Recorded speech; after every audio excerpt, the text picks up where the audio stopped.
The president is talking about that right now, actually. Fox News recorded an interview with him yesterday. They've been rolling out some chunks of that during the course of the morning this morning. In one of the segments that they've just rolled out, the president talks about the prospect of impeachment and what it might mean for the market. Here's that moment.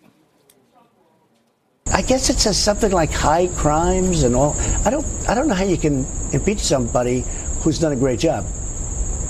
I'll tell you what, if I ever got impeached, I think the market would crash. I think everybody would be very poor. So the president there saying that if he got impeached, the market would crash. Everybody would be very poor. The president also on Fox News talking about the idea of the Department of Justice and FBI investigation into some of his former associates. Remember, this coming in a week in which his former campaign manager was found guilty by a jury. His former attorney pled guilty in New York. And now the president expressing some frustrations with the way prosecutors investigate these crimes, particularly the idea of flipping. Here's what he said.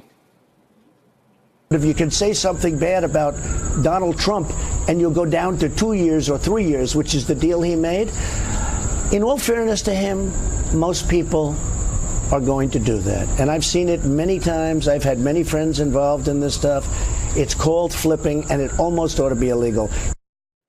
So the president there frustrated with the idea of flipping. That's when prosecutors persuade a lower level witness to turn over evidence in order to protect themselves, in order to advance an investigation into somebody higher up the food chain. The president himself, of course, is much higher in the food chain than either Paul Manafort or Michael Cohen. The president expressing some frustration that prosecutors might offer deals to those people lower than him in order to advance an investigation. We'll see how that plays. But, we've been talking this morning about the idea of the market being sanguine despite all these headlines in terms of political uncertainty. The president there suggesting the opposite, suggesting that markets would crash if he was impeached, guys.